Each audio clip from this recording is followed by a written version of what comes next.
I'm Stephanie Wilson, and you're listening to Freedom Over Fascism.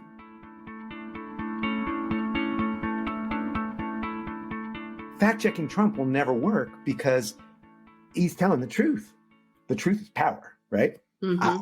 I have power, and they can see that. The rest, oh my God, these fools quibbling over, this detail or that detail, missing the forest for the trees.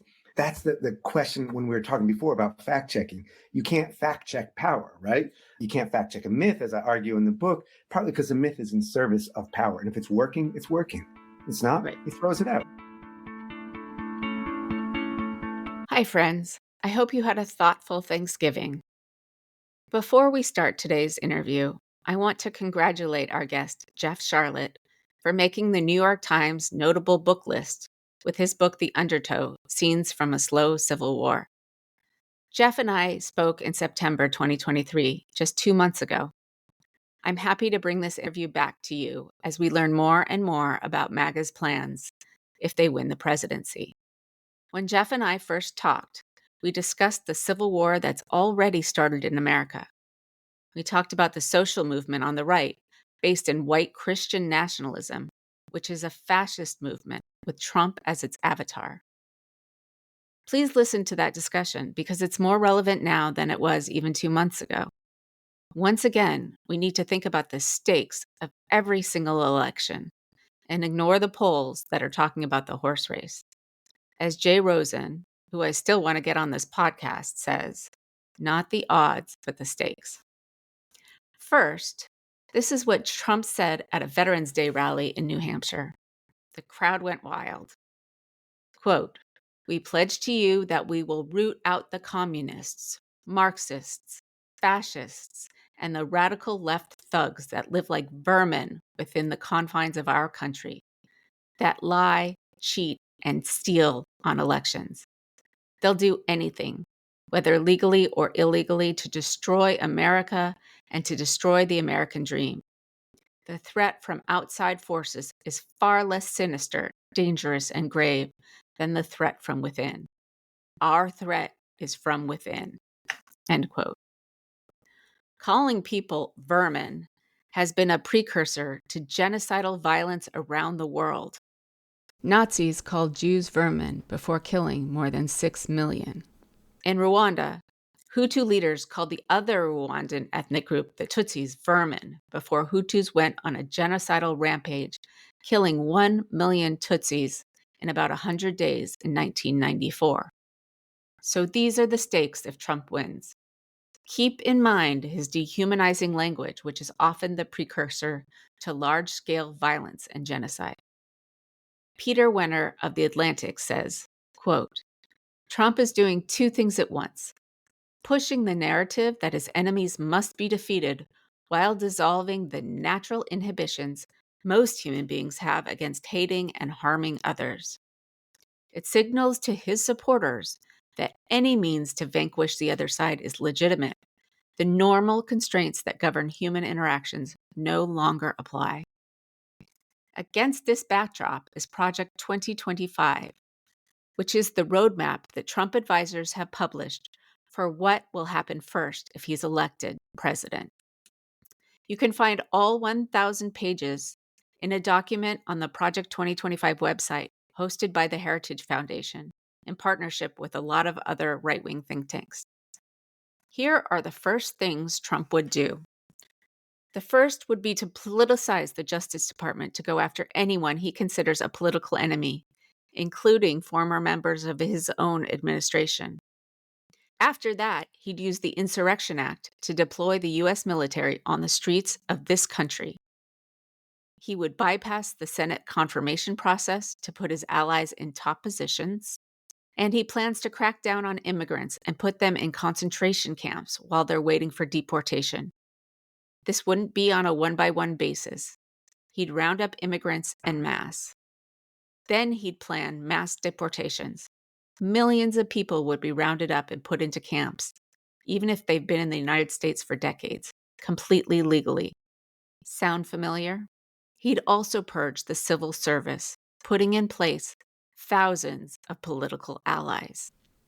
When I talked to Jeff we talked a lot about what he found on his trip across the country.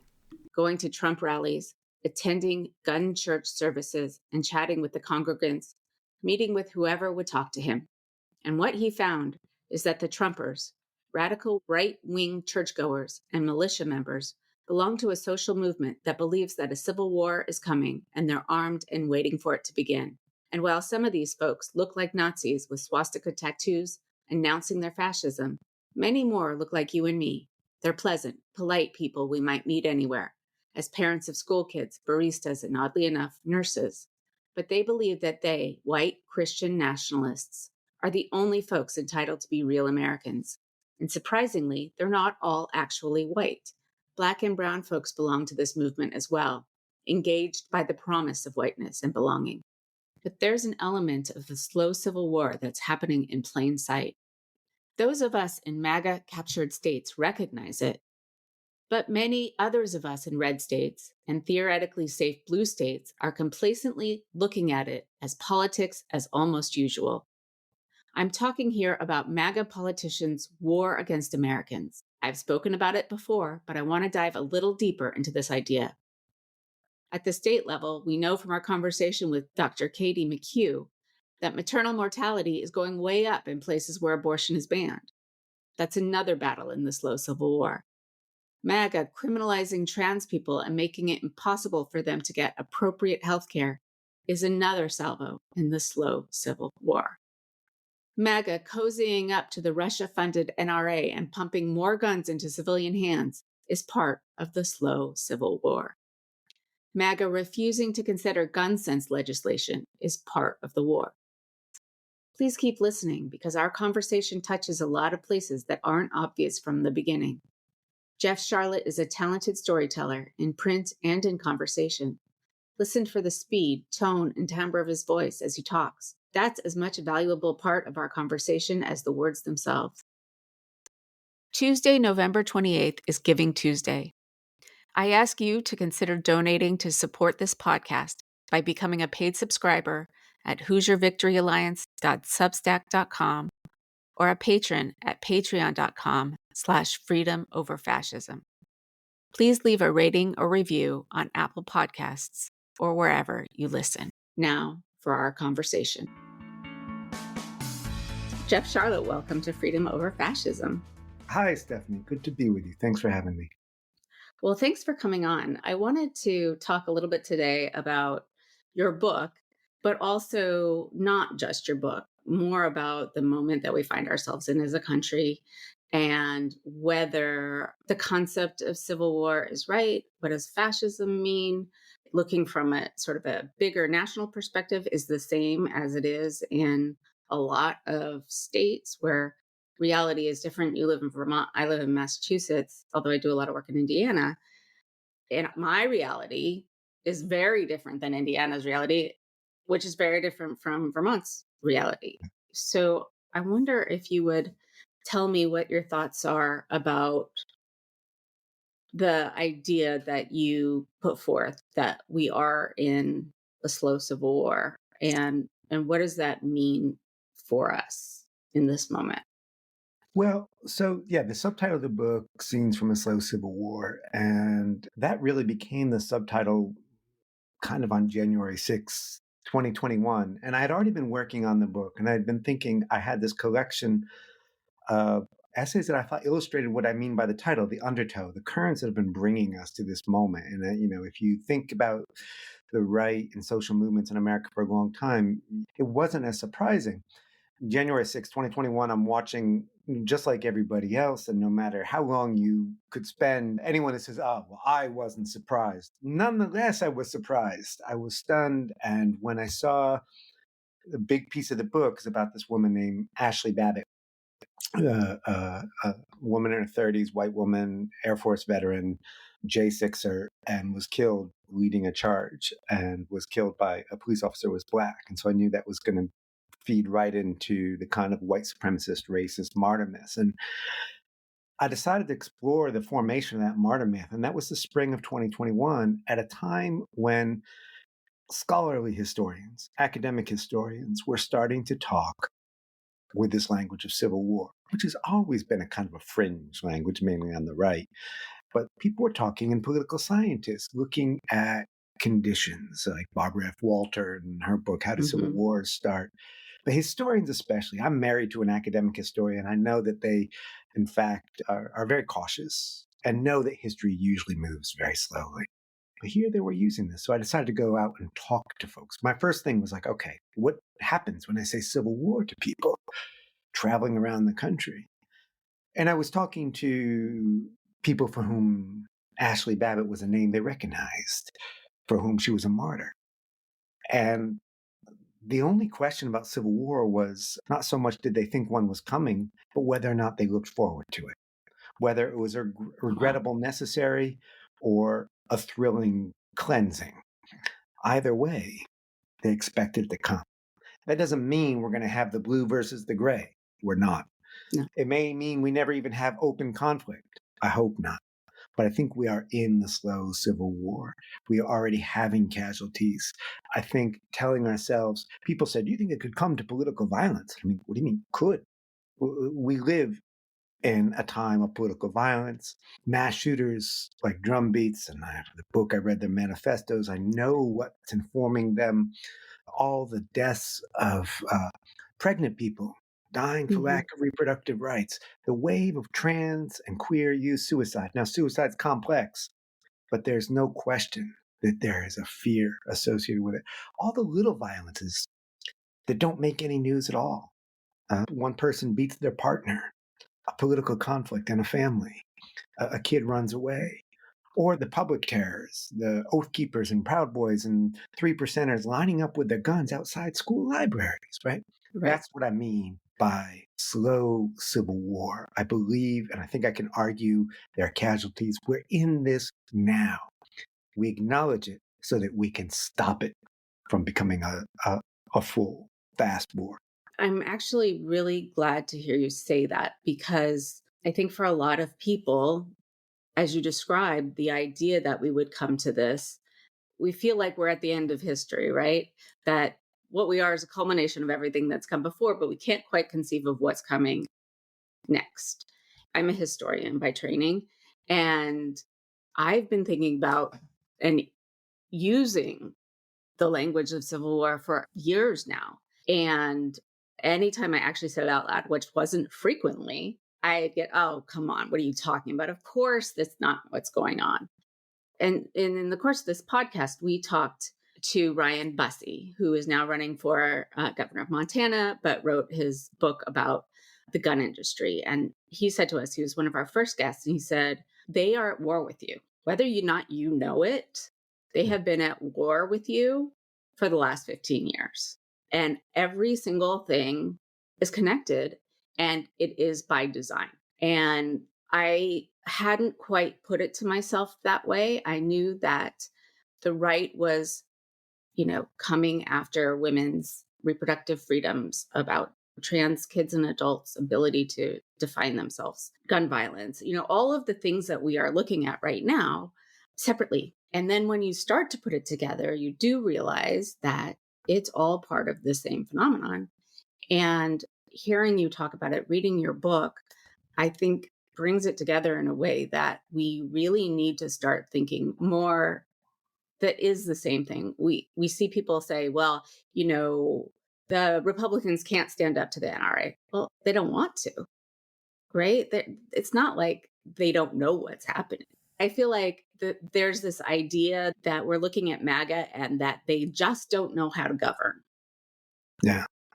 But I think the history of social movements there becomes important. And you and I know this, but I also often encounter folks on the left who think that social movement is a term that belongs to us.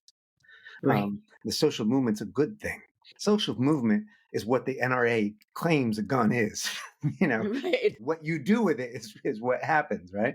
Right. And I think we can talk about the F word, fascism. I think it's a fascist movement. And what it really represents, from my perspective, is writing about different right-wing organizations and so on, mostly throughout the 20th century in the United States and current times and so on, is that we're in this moment of extraordinary convergence. I look at the prosperity gospel. I look at celebrity culture and the way all these things start flowing in until that current starts pulling you out there, right? And Christian nationalism and white supremacy. You said the Civil War was a term that people used to say, oh, come on. So was white supremacy. I mean, if 10 years ago I had written for the magazines that I write for, mainstream magazines, if I'd use the term white supremacy, editor probably would have stopped me. Now we understand it, right? And we saw that same thing happen in November 2021. There was some of us saying, hey, this is a slow motion coup. And then there was some of us who were saying, oh, give me a break. Don't be hysterical. Right. That kind of died out after January 6th. And now civil war is a question you can see discussed on the pages of the New York Times. And yet we're still in a moment. Been lucky the book has gotten good reviews, and there was a review in the New Yorker, and it was a good review. It's a smart guy. But it was a review of three other books, or two other books, Wesley Lurie's book and David Nywart's book, and these books on the right. And he says, yeah, but come on. Sooner or later, the people are going to see through Trump. You're just, wait a minute. We have gone in a period of time where now white supremacy, fascism, civil war, these are all terms you can use in polite society. Not everyone's going to agree, but it's a debate. That's the direction we're going. When I came up with that title for the book, I was worried, scenes from a slow civil war. What if things have all cooled out by then? Trump is away and my book is obsolete. And I hope so. That would be great. We're closer now than when it published in March. We're still going in that direction. It's not too late. Nothing is inevitable. The end of history, you as a historian know, never comes. And I think that's the panic that fascism wants to induce in us, right? This is why in the beginning, the preface of the book is called Our Condition. And I reject the term crisis. I reject crisis of democracy. I reject climate crisis. That suggests that here we are at the cliff and either we're going to live or we're going to die. What happens if Trump becomes president in 2024? We wake up the next day and you continue the struggle. And that could happen. It's not the end of the world. It's the next day and a very frightening one. But that's all it is. I know. I remember when Obama, it was like one of the last things he said. He said, it's not the end of the world until it's the end of the world. I think Obama actually does use it in like an overly reassuring way that the center will always hold. That's that New Yorker review I'm talking about. I sort of saying it's a little bit, what you were saying with the NRA and the Republican Party. The center did not hold. There isn't a center anymore. In as much as there is, you and me are not it. And I think a lot of educated liberals still say, how do we talk sense to these people? How do we bring them back into the fold? Like, bring them back into the fold. We're out here on the fringe. We are the fringe now.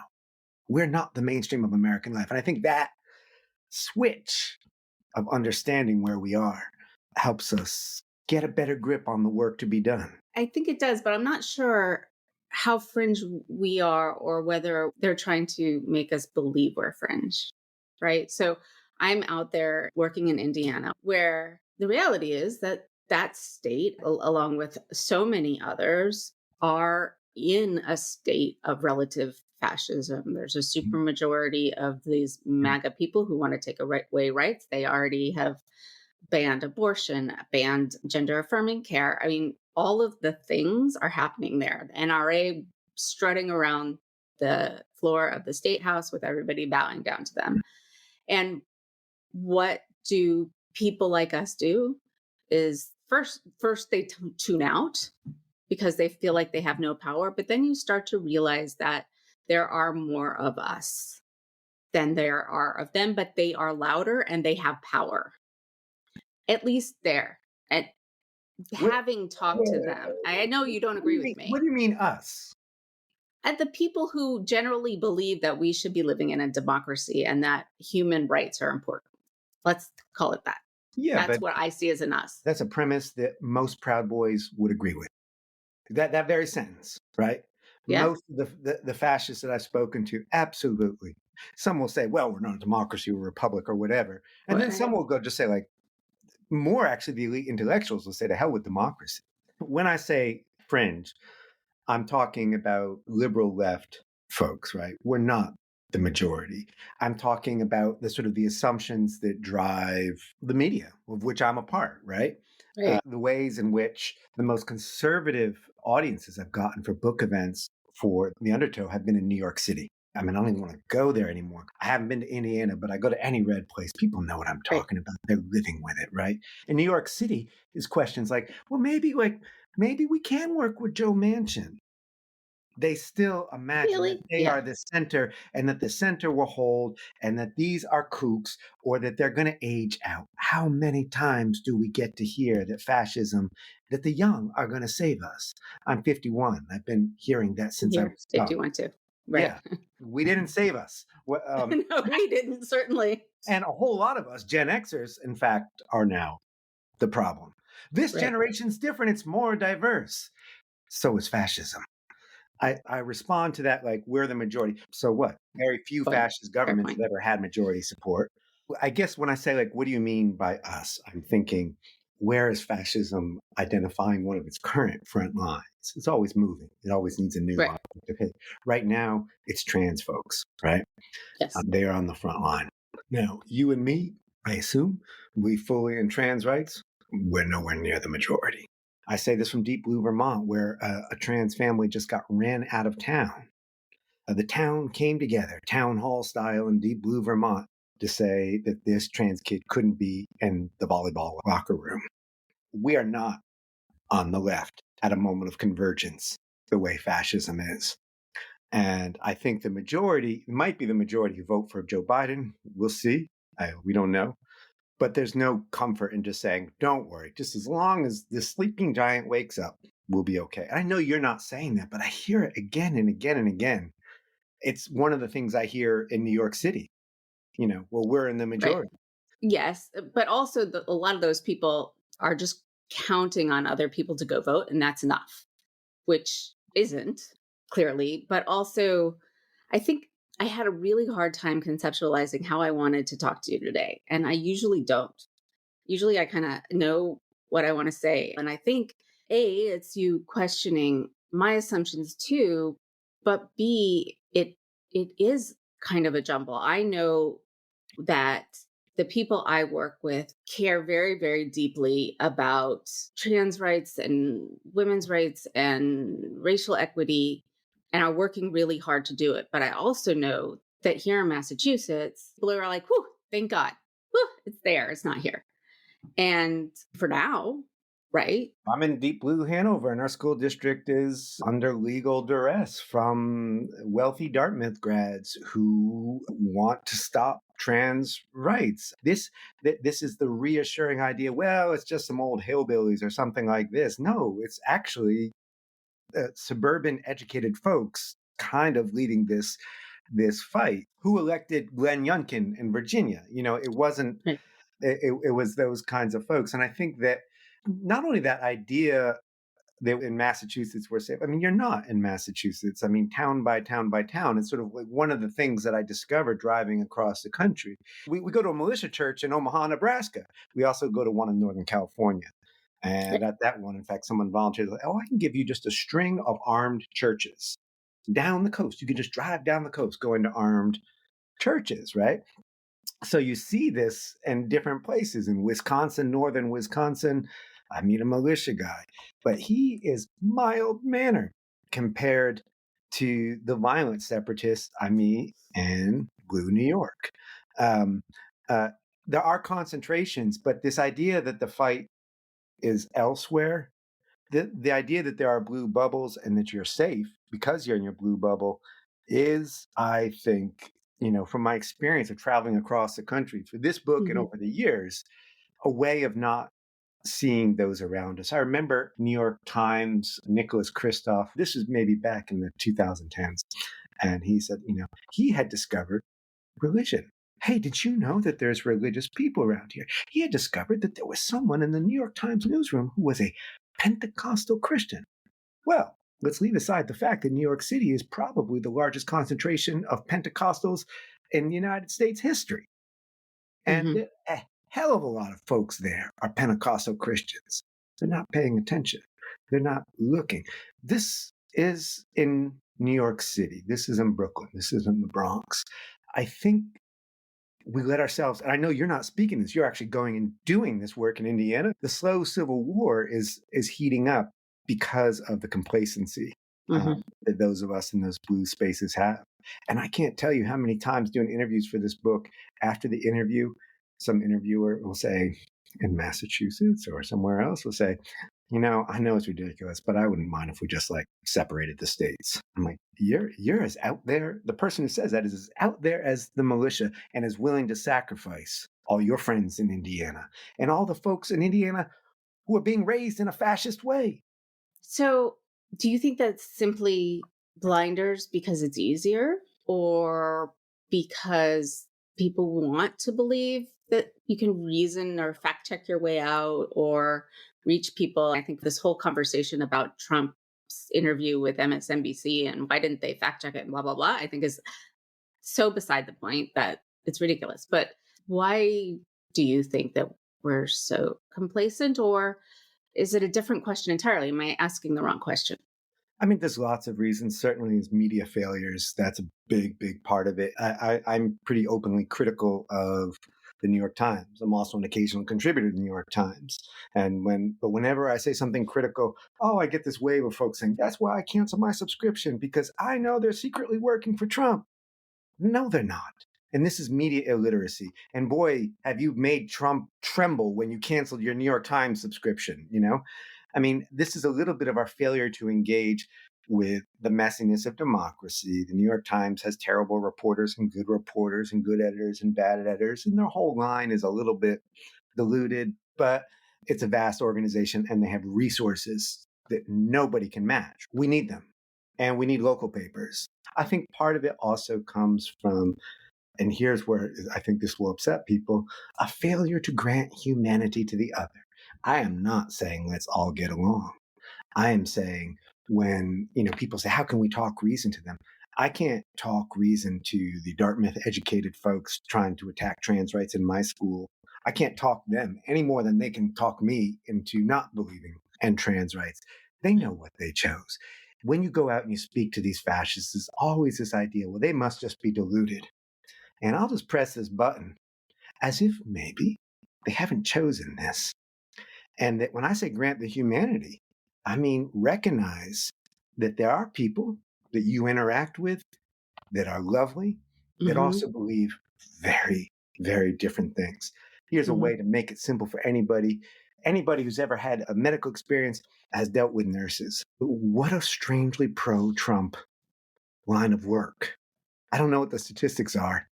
I know who you meet at Trump rallies. Nurses. Oh my gosh. I was the lucky winner of the genetic lottery of a heart attack at 44. And this was in 2016. And I was hooked up to the machine watching Trump's second debate with Hillary Clinton, where he hovers around like an orange cloud, toxic orange cloud. And I wanted to see it because I cover this stuff. So I could see my blood pressure going up. And my nurse wanted to see it because he was a Trumper and he was saving my life. And I know him. He's a nice man. He's a nice man, married to an Asian immigrant. They're both nurses, very dedicated to nursing. And they believe some hateful things and support some hateful things. Those things coexist. I have to grant his humanity. His humanity is what saved my ability to keep being human. And once I recognize that, it's a little bit something like, oh, this whole situation may be quite a bit different than I understood. You stop to get a cup of coffee. Who are you buying your coffee from, I mean, in the same way that, like, I think about this, the blue bubble of New York City, I always remind people there's more Trump supporters in New York City than there are people in Vermont. There's more Trump supporters in California than there are people in New England. Is that, I might be wrong on that, but it's close. It's got to be close. I mean, I'm from California. There's a freaking lot of people there. I grew up in the sticks, the like edges of Los Angeles County. It was not Los Angeles. What's fascinating is there's a sort of centrifuging effect. And wherever I traveled around the country, and I think this is what people recognize too, I started the journey in the title essay, The Undertow, in Sacramento, and I meet this young couple and they're leaving. They're thinking of going to Oklahoma with their kids. This is California. They're not white, by the way, they're Latino, but they're thinking of going to Oklahoma. This is not a place to raise kids anymore. And then I get to New York, and in Palmyra, New York, is the family, and they're moving inland too. They won't tell me where because they're not sure they can trust me. And when I go to book events, I keep meeting people from Texas, from Florida, oftentimes families with either a queer person or a queer person in the family, and they're feeling out of safety. They have to move. So that Hmm. centrifuging is happening.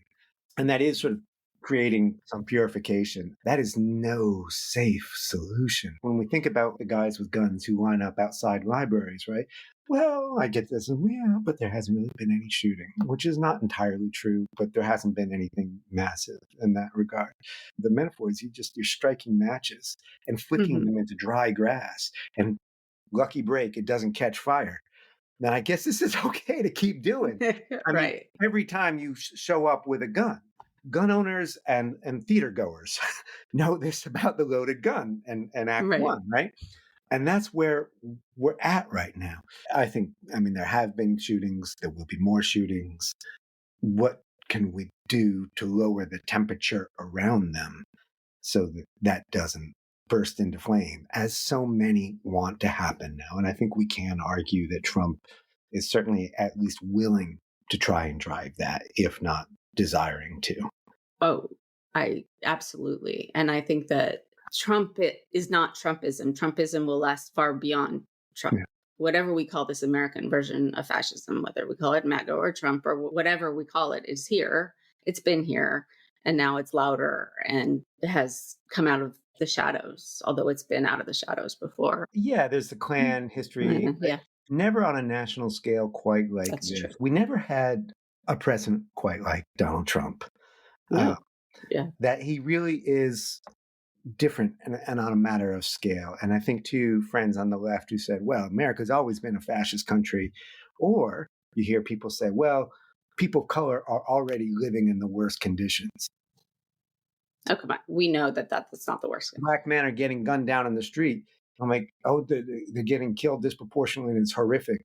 But there's plenty of countries in the world right now where we can go to see it get worse. And that's not like saying be grateful for what you have. It's saying No. Just there are people talking about bringing it to that next level. We're hearing eliminationist language about trans folks, eliminationist language about Jews. And, it'll always be moving, as we know. Fascism always needs a new object of hate. And right. so that we see another thing, anti-trans protests have actually apparently declined a little bit. Cue the headlines, the fever has passed.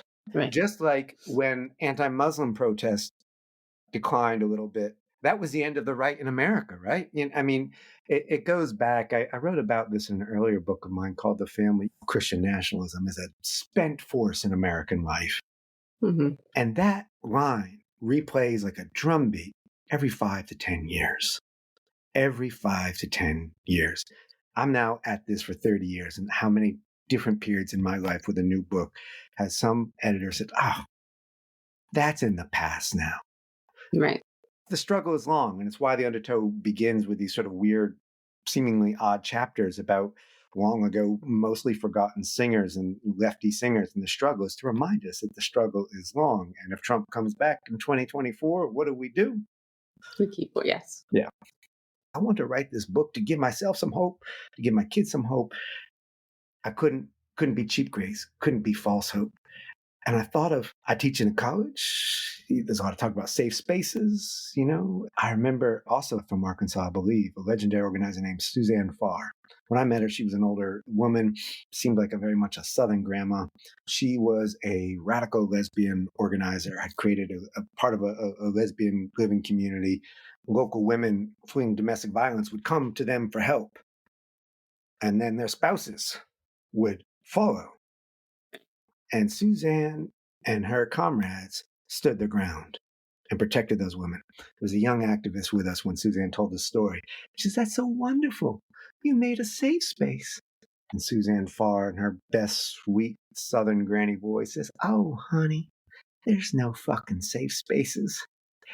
And there are for a while it's possible not to be scared. There are safe moments that we make together. A safe space, that's static. That's, oh, Right. I'm touching this tree. I'm in New York. I'm safe. You can't touch me now. Right. Like when you're playing tag. But there are safe moments. That requires fluidity and it requires us to organize. It requires us also to know. And I think that's the other response. Like, why spend time knowing about these guys? They're just jerks. Why don't we learn about good things? No, we got to know. I think we need, we yeah. have to know, but we can't only know about the bad stuff. We also have to be reminded of what we're trying to achieve. There's these movements or organizing principles that David Pepper in Ohio is one of the originators of, which is in the States, so many state house seats go uncontested, Yeah. right? Democrats are not contesting seats, and the people who win those seats without even having an election are among the most extreme. And so there's this movement to get people running in every single district so that in 10 years, right? It's not going to happen this cycle. It's not going to happen the next cycle. It's not going to happen the cycle after that. But like little by little, we move forward a little bit. Now, that doesn't deal with the Nazis, but that at least activates a few of the people who have checked out because there's nobody who represents them. So I kind of feel like that's a little bit more grounded than the we're all going to die in a conflagration or is everything's going to be okay. Well, but there's different variations of the everything's going to be okay. So when I say like slow civil war, I'm not saying conflagration. It's all we're all going to die. I'm saying we're in it. We're in it now. Right. We're in the struggle. I mean, there's my heroes in the book, the living heroes, that are those teenagers that I meet in this small town, Black River Falls, Wisconsin. And it's a tiny little town. This isn't Madison. This isn't Milwaukee. This is a town with church looms over it, and there's the Black River. And I drive the day after Roe. I'm just driving around talking to people about this, and I see this young woman, not 5 foot tall, holding up a sign saying your misogyny is showing. And people are driving by honking or whatever. And a local preacher comes, towers over her, screaming at her. He knows her parents. She did figure skating as a kid with his kid. This is a small town. She's joined by a group of other young women and queer boys. And I think it is notable that there are no straight boys out there, but they are doing this work. Now, these aren't the Madison radical hipsters. These are the squarest small town kids you ever met. We go to Perkins because that's the only place to go, and we have late night pancakes and waffles. It's the student senate president. It's all the student body, the band. They're nerdy kids. They're radical as hell. They know the conflict is coming. They're maybe a little too eager for it. They also are looking at this from this perspective of, I want to live here. I want to live in Wisconsin. I want this place to be okay. That's why they become the heroes in a book that doesn't have a lot of them, to be honest. I think there are a lot of those kids across the country. Yeah. And not all of them are David Hogg, like making such a big splash, but the kids that have lived through the school shootings and the queer kids, which are many, many more than like our generation identifies as queer, is like 3%, and our kids are at like 25%. And I think that is actually kind of astonishing. And, I think of this when I talk to my own trans teenager, and they are rightly pissed as hell about some of the challenges they face. So on the one hand, I say they can't even believe the kind of high school that I grew up. There was 2 boys we knew were gay. One admitted being gay. And the only reason he wasn't stuffed into a locker every day is because people were afraid to touch him, And I mean, the idea of the real F word, which isn't fuck or fascism, but I'm not even going to say it. Yes. That's how young people speak of it today now as the F word. That was vernacular, right? Mm-hmm. At that time, right? So that has changed. Well, great. We're making progress. On the other hand, my kid is now criminalized in 20 states and growing, right? And on the other hand, instead of pushing people into lockers and saying the F word, there's people with guns. And 400 million estimated, maybe probably more. Ryan Busey could probably tell us precisely. In civilian hands. Mm-hmm. And I'm a gun owner, have been most of my adult life. This is different. This is really different. And as a person who's been out here reporting, 3 times on this trip, that is the title essay, I got menaced with guns. That hasn't happened to me in the United States in those situations before. The risk is in saying that we've been through it before, lulling people into complacency and saying, we'll get through it again. How many times do you want to go up to the brink and count on it working out? Right. But we also forget how bad it was in the moment, right? Like we've been through it before, but it really sucked then, Yeah. right? And I think by looking back and say, "Oh, we've been through it before, get through it again," we forget how much it really sucks in the moment and how we can't be fighting the last war, right? We've got to be looking forward to what the next thing is. And I think also there are so many white Christian people I've talked to, liberal, who say, "Have we reached the bottom yet?" What are you talking about? like, no, we're near the bottom. We know where this goes. I Got don't this know. great book, Diary of Anne Frank. It's a real page. Yeah, You're right. never going to guess what happens at the end. Uh, oh my Yeah, God. It's like, ha ha. But, we just saw in Missouri, you saw the flamethrowers, and he's a candidate for governor. And people say he's burning books. And it turns out, no, he's not burning books. He's burning boxes that represent the policy. But just in case anyone says, but once I'm governor, yeah, we'll burn books in front of right. the Capitol, right? And do most Missourians want to burn books? Absolutely not. There are more of us who don't want to burn books. There may be fewer of us who are willing to do what needs to be done to stop that from happening, right? Hmm. There's a whole lot of people like, I'd rather we didn't burn books, but I have a soccer game this weekend, so I can't help, right? Right. Right. And I'm not trans, Or I'm not Jewish, or I am, but I'm in a bubble and I think I'm okay, or whatever. right. Um, And there's so many people who are like, well, the Republicans are really good at saying, they're coming after you. And somebody I talked to said, but we, the Democrats, we always say you need to have compassion for other people. And I'm like, no, it's all us. We're we're not different groups of people. We're all in the line somewhere. we're all Just in as the you said, line. right? Yeah, I think that's really important. It's almost sort of like our conversation today is becoming like, what are the obstacles to our fellow travelers seeing this moment that we're in? And one of them is coming from the best of places, right? We're a couple of educated white Jews. How horrible is it for poor people of color, the conditions they face? I just feel so sorry for them, right? Well, first of all, that's sympathy. It's not solidarity.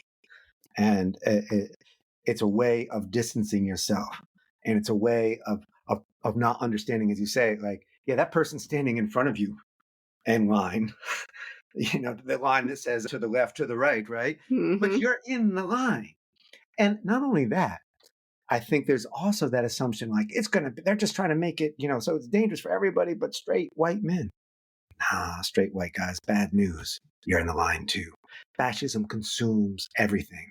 We see it Hmm. again and again. Fascism depends on convincing people to hurt themselves. We see Trump announcing he's going to speak to the auto workers in Detroit. And we know that there will be some among them who will be receptive. Fools. But when it's their turn on the chopping block, I'm not going to just sit there and say, ha, well, you brought this on yourselves. I'm glad to see it. Either we're against fascism or we're not. And I'm Right. against it everywhere, every time, no matter who it's targeting. You work in Indiana, it's targeting a whole lot of people who vote for it. It's ruining their Yes. lives. West Virginia, the opioid crisis, Vermont and New Hampshire, where I am, the people who vote for this stuff and get their lives ruined by it. We need more of our liberal friends to be thinking in terms of solidarity, not sympathy, and not the kind of sort of like, I don't want to center myself. Well, don't center yourself, but also don't fool yourself and not thinking you're there. Right. You're targeted. I think of a great work of anthropology, the book of, I was talking about Jerry Falwell, the book of Falwell by an anthropologist named Susan Friend Harding. And she goes to this religious right leader's megachurch in Lynchburg, and she sees that he tells the same story. This is sort of prelude to Trump, week in, week out, but with different variations. You can see the lies real time. So is a congregation disenchanted? No. In fact, they know, they hear it. they're enchanted. They also feel like they're collaborating. And because what is the story he is really telling? The story he's really, what is the fact? The fact here is power, right? Mm-hmm. The rest is all interchangeable. And it's why Trump doesn't particularly, fact checking Trump will never work because he's telling the truth. The truth is power, right? Mm-hmm. I have power and they can see that. The rest, oh my God, these fools quibbling over, this detail or that detail, missing the forest for the trees. And I think that's the question when we were talking before about fact checking. You can't fact check power, right? You can't fact check a myth, as I argue in the book, partly because the myth is in service of power. And if it's working, it's working. It's not, he Right. throws it out. I always love that note that the opposite of fascism is not anti-fascism. That's just a tool to get you to the opposite, which is a vibrant democratic culture. A vibrant democratic culture is not about the strong arm use of power. Not that we should exercise raw power, but if we have levers at our disposal Yes. to make an institution or society more democratic, we should be doing that and not shying away from that simply Oh, because yeah, we're yeah. afraid of leveraging power. That's where I look at something positive. For instance, the Washington Post creating a democracy beat, right? Mm-hmm. Saying, Mm-hmm. oh, we are actually on the side here. We are not neutral on the question of democracy, right? Absolutely. I think the press is a separate conversation, but it needs to understand that if there's real fascism, they lose their ability to be there in any free way. And Well, the good therefore they news, have a there is a stake in little it. good news there, which is it's better now. It's not nearly good enough. Or we look at the debate over coverage of trans issues in the New York Times, and it's been Oh, bad. there. It's been It's been bad, terrible. but it's been a fight. The fight hasn't won, but it's been a fight. There's a lot of people at that paper who are saying, hell no. And they don't have the power yet, right? There's how I want them. I want them to take the power and let's get some sane coverage. But I think, like you're talking about horse race coverage, yeah, I'm actually, I hate to admit it, I'm surprised that we're quite so horse race now as I was on January 6th, even though, like, really, you're really going to do this again. Right. Like we didn't Again. learn anything with Hillary's emails. Seriously? I think they did. When I talk to folks privately, so many of them know they just can't figure out what else to do. And I think there is something there. I think it is hard to figure out what else to do. Like, oh, that's how we always tell that story.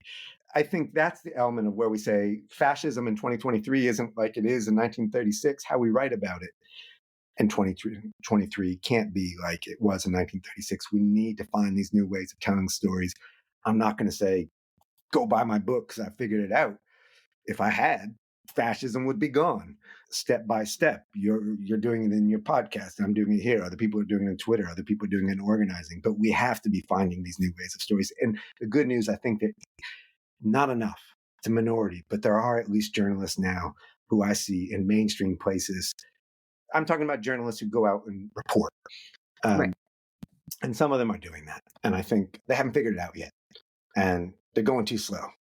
And they may be too slow, and we may be doomed. But we're trying. We're trying. And on that note, thank you so much for coming on the podcast. Thank you, Stephanie. Thanks for listening. Please join our Patreon at patreon.com/freedomoverfascism and subscribe wherever you listen to your podcasts. We thank you for choosing freedom over fascism.